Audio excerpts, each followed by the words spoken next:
Bonjour à tous. Nous allons voir aujourd'hui comment créer un article sur WordPress.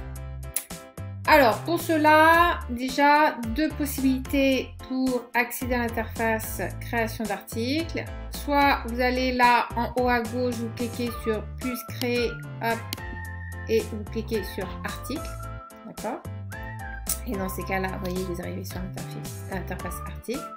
Ou sinon, il suffisait tout simplement d'aller hop là sur le côté gauche, cliquer sur article et ajouter. Donc, vous voyez, deux possibilités pour arriver sur cette interface là. Alors, on va faire. Tout d'abord, il faut commencer par un titre. Donc, comment aller créer un article. Donc ça, c'est ce qui va correspondre au titre de votre article, à la balise title de votre page. Ok. Alors, après, on va mettre du contenu. Donc, vous créez un article. Moi, je vais mettre tout simplement du contenu comme ça. C'est juste pour vous montrer comment hiérarchiser et comment mettre en page rapidement un article sur WordPress. Hop, je vais faire CTRL-V, hop, et voilà. Donc déjà, on va avoir des choses. Je vais même, par contre, peut-être faire ça, je vais le supprimer. Alors, attendez, juste. Ça, c'est bon. Et je vais faire... Ah, alors, n'oubliez pas que, donc, sur WordPress, vous êtes donc là, sur cette version-là, hein, vous êtes sur l'éditeur Gutenberg. Donc, c'est un système de blocs, ok? Donc, comment on va commencer notre article? Ben, généralement, les articles, c'est simple. On a un titre, hein, je ne vous apprends rien. Après, souvent, on a ce qu'on appelle un chapeau, c'est-à-dire une phrase d'accroche hein, qui va donner envie au lecteur de lire l'article. D'accord? Donc, souvent, cette phrase, elle est mise en avant, hein, d'accord? Et du coup, c'est bien de mettre peut-être une taille un peu plus grande, hein. Oula, c'était peut-être un peu fort, un petit peu plus large, voilà, et pourquoi pas en gras, d'accord. Donc, je vous rappelle, hein, si vous allez sur un site, par exemple comme Le Monde, hein, c'est connu, enfin, ou n'importe quel site, hein, peu importe, hein, voilà, hein, c'est ce qui me vient à la tête en premier, mais voilà, vous voyez, à chaque fois qu'il y a un article, il y a toujours, hein, hop, on clique, vous voyez, toujours, pardon, hop, une phrase hein, d'accroche hein, qui doit donner envie au lecteur de lire l'article juste après. Ok, donc, c'est ce qu'on appelle hein, le chapeau de l'article, etc. Ok.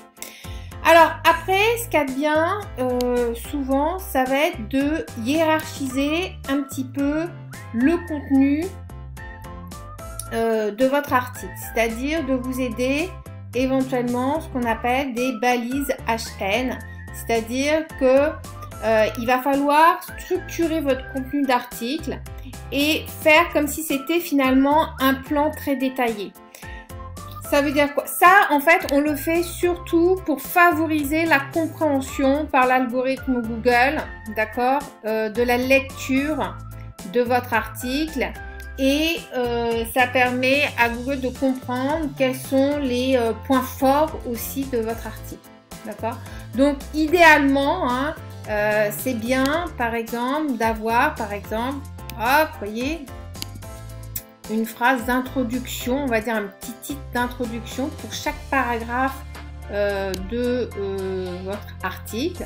Donc voilà, donc soit vous mettez, alors vous pouvez mettre une balise H1 ou voire H2, ça on en reparlera un petit peu, mais voilà, on peut mettre une balise H2, voilà, ça va montrer hein, que là c'est comme si c'était un peu le titre de votre paragraphe. Pareil pour ici, donc bah, vous voyez, par défaut c'est en H3, bon bref, pareil. Hein. Ah, l'essentiel c'est que l'algorithme comprenne qu'ici il va avoir les éléments forts. D'accord, ces éléments forts de votre article, il va comprendre comment est structuré votre article, d'accord. Et là, on a bien entendu ce qu'on appelle le bloc paragraphe qui est là, d'accord.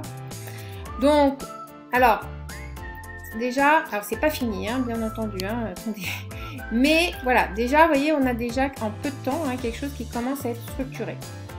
Alors, sur la création d'un article, deux possibilités. Vous voyez, enfin, une première possibilité, vous voyez, vous pouvez prévisualiser déjà si vous avez besoin. Hop. Bon, voilà. Donc là, c'est l'article qu'on vient de faire avec le titre, le chapeau, les balises H2, nous on a mis, et ça c'est vos paragraphes. Bon, pour le moment, il n'est pas encore très attrayant. Il commence à être structuré, mais on ne peut pas dire que ce soit très attrayant, bien entendu. On n'a pas fini. Mais ouais, c'était pour vous montrer l'option prévisualiser qui permet, voilà, régulièrement, si vous avez besoin de voir un petit peu le rendu de votre article, vous allez cliquer sur prévisualiser, et voilà. Pareil, je vous recommande, alors là ça enregistre, mais si vous souhaitez publier, vous voyez, eh bien si vous faites publier, tout de suite ça va le rendre, il sera visible votre article, d'accord?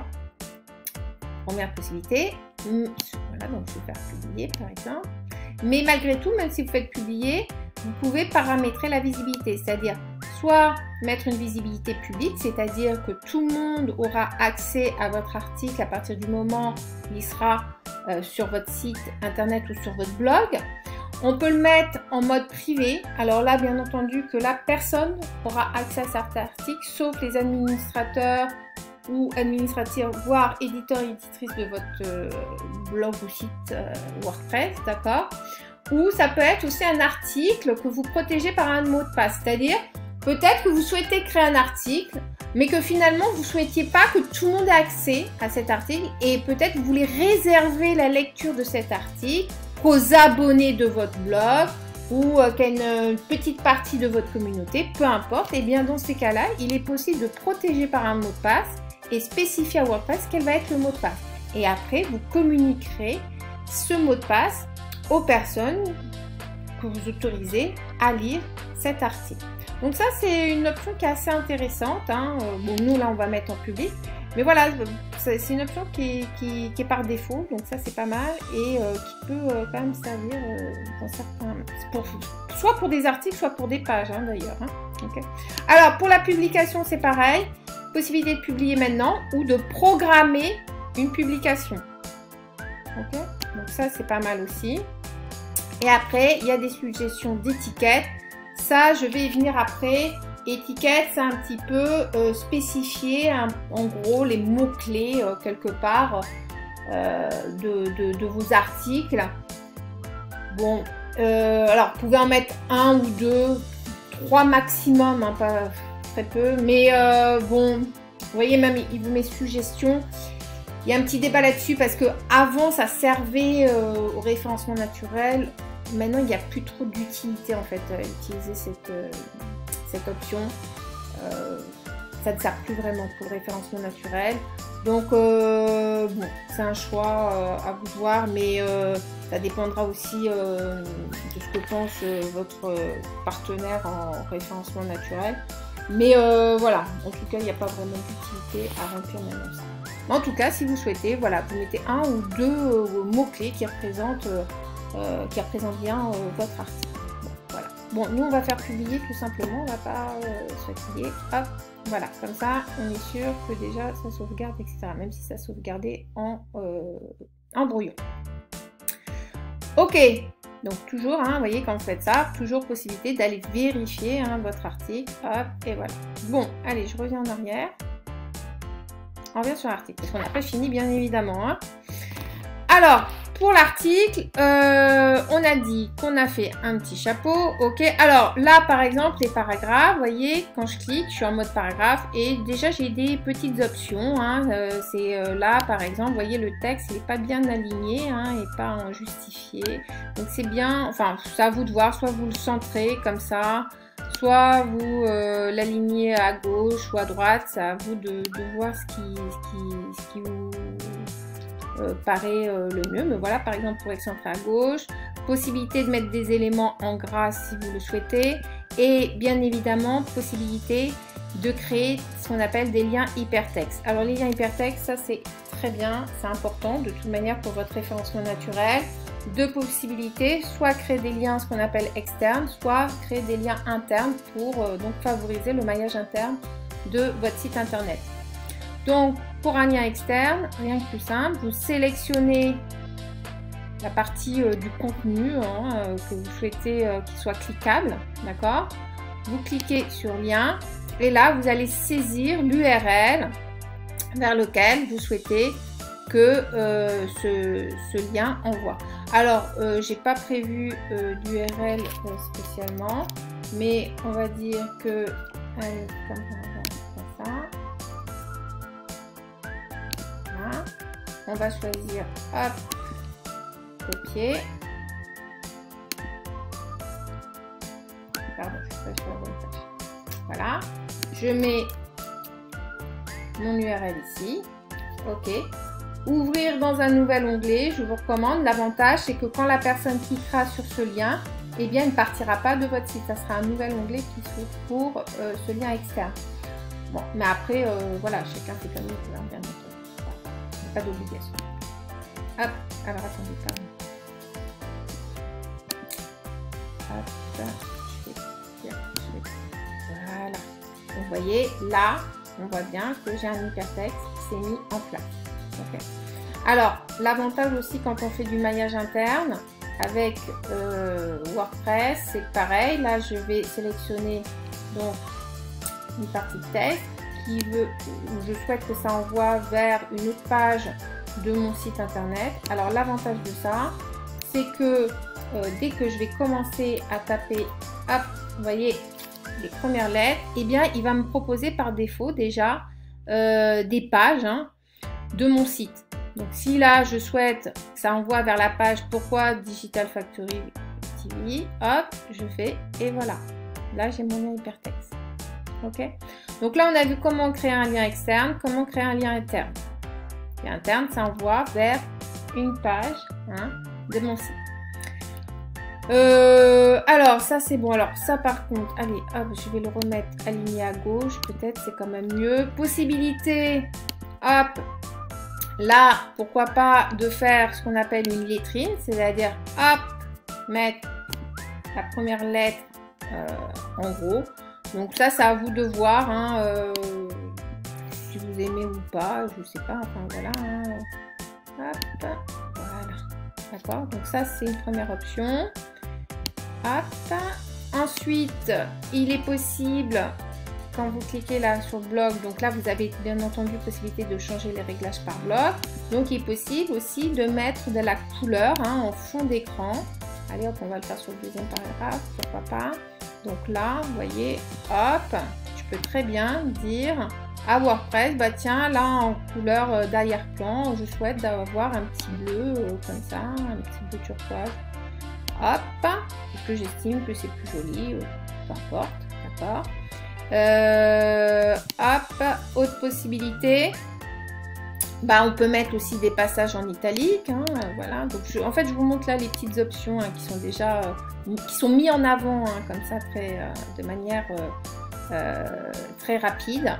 Alors là ça c'est des options qu'on verra un petit peu plus tard parce qu'elles sont, je ne sais pas que c'est spécialement compliqué, mais bon voilà. Là, c'est juste comment rédiger un article rapidement. On ne va pas rentrer trop dans le détail.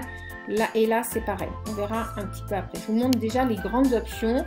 Et vous voyez que déjà, on peut faire des choses de manière très rapide et qui sont très sympathiques. Donc, pareil, réglage de couleur arrière. Alors là, par exemple, vous voyez, si par exemple, je pars sur un arrière-plan, bon, je ne vais pas le laisser parce que c'est pas très bon noir.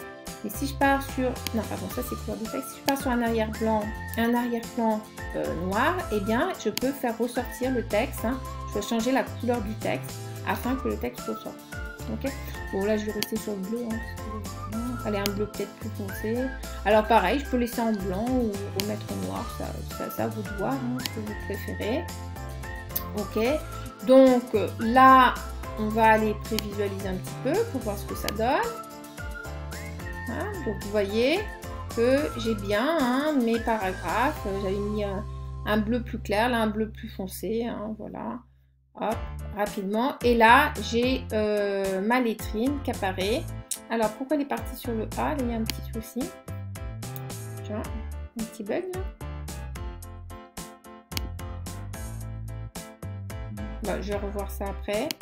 Mais, parce que là, ça apparaît bien le S. Bon. Bienvenue dans le monde de l'informatique. Hein. Je plaisante.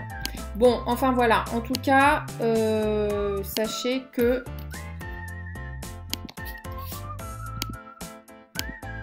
Voilà. Donc là, on a fait déjà quelques paramètres. Après, donc il y a des petites options, hein, vous voyez, sur le côté droit, là, hein, quand vous êtes sur le... Tout à l'heure, on était sur l'onglet bloc. D'accord, c'est-à-dire quand je me mets sur bloc, hein, vous voyez, je peux modifier hein, par bloc la couleur de fond ou la couleur du texte, régler la hauteur des lignes, la police, etc. Après, je peux faire des modifications sur l'ensemble hein, de l'article à ce niveau-là.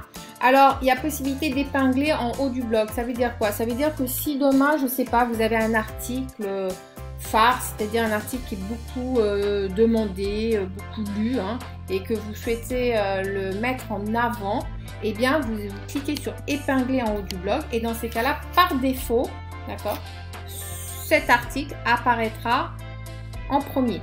D'accord, ça ne sera pas, je vous rappelle, hein, par défaut, les articles sur WordPress, c'est le plus récent qui apparaît en premier et ainsi de suite. Et bien là, si vous voulez mettre un article précis, et bien vous pouvez dire à WordPress, celui-là, c'est un article important, il est beaucoup demandé, donc je le laisse en avant en premier plan. Okay. Ensuite, il y a ce qu'on appelle les permaliens ici. Donc là, c'est si vous souhaitez personnaliser hein, l'URL de cet article. Donc là, c'est comment créer un article, ça me va bien.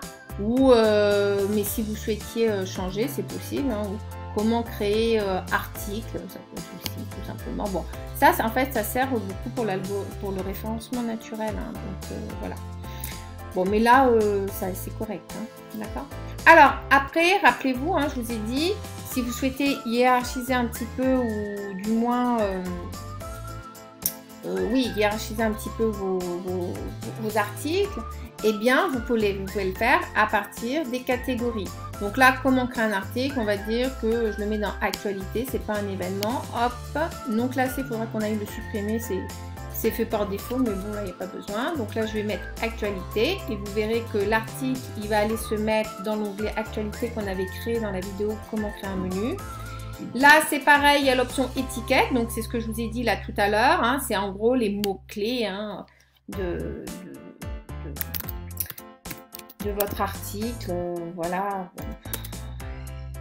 Comme je vous ai dit, je suis pas fan, je suis pas la bonne personne pour vous vendre les mérites des étiquettes.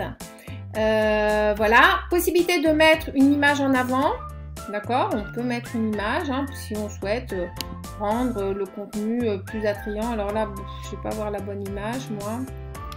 Mais en tout cas, hein, sachez que vous pouvez mettre une image. Alors là, pareil, l'image mise en avant, ça va dépendre du template sur lequel vous êtes. Pardon. Suivant le template, l'image peut se positionner ou avoir une taille différente. Bon, voilà.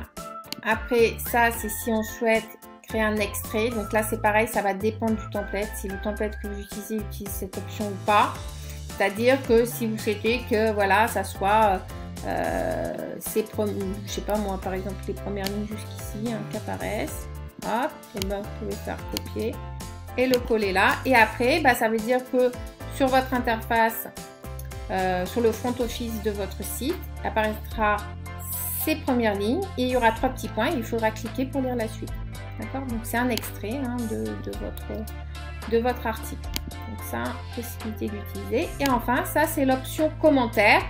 Donc comme je vous disais, hein, le but d'un blog, c'est d'animer une communauté, d'accord? Donc d'échanger avec la communauté et faire en sorte que la communauté puisse partager aussi ses avis sur, pourquoi pas, vos articles, d'accord? Donc normalement, il est judicieux d'autoriser les commentaires, ok? Voilà pour ça. Donc retenez bien, là j'ai fait très rapidement, bien entendu qu'après il y a d'autres options, mais retenez bien qu'un article déjà, si il a une balise title, c'est-à-dire un titre, ça vous ne pouvez pas le modifier, vous ne pouvez pas changer la police, rien du tout, d'accord. vous avez un petit chapeau, c'est-à-dire une phrase d'accroche, d'accord, qui donne envie de lire votre article. Donc, souvent, vous mettez donc un petit peu en police un peu plus large et en gras pour faire ressortir. N'oubliez pas que quand vous mettez en police gras, eh bien, l'algorithme Google va mettre un petit peu plus d'importance sur ce texte-là plutôt qu'un texte qui serait en police, enfin qui ne serait pas en gras, d'accord? Après, important de structurer votre article grâce à des balises HN. Donc là, j'en ai fait que d'un type, des H2, mais il aurait pu avoir aussi encore des H3, etc. Ça dépend aussi de la grandeur un petit peu de votre article. Possibilité de mettre des lettrines, de changer le fond, mettre une couleur sur le fond de votre texte, changer la couleur de votre police, d'accord, etc. Alors, hop, vous voyez là, si vous cliquez sur le petit i qui s'appelle détail, l'avantage de cette petite option, c'est que ça vous donne le nombre de mots de votre article. Donc là, je suis à 464 articles, ce qui n'est pas déconnant. Sachez qu'en tout cas, Google considère qu'un contenu peut être un article à partir de 300 mots. En dessous de 300 mots, il ne considérera pas que c'est un article. Donc, il est recommandé pour un article de faire minimum 300 mots. Voilà, et là, vous voyez, j'ai un aperçu de ma structure. Ah, j'avais laissé Ah, bougez pas. Retirer le bloc. Voilà. Hop. Donc voilà, là j'ai une structure propre. Elle est simple, mais voilà, ça c'est ce que c'est ce qui permet de comprendre très rapidement de quoi parle mon article. Vous faites mettre à jour, bien entendu, et je vous rappelle, si vous souhaitez voir à quoi ressemble votre article, vous faites prévisualiser. Hop. Et voilà. Et donc, il y aura la date de publication que vous pouvez modifier si vous souhaitez, l'auteur, d'accord, et le contenu de votre article.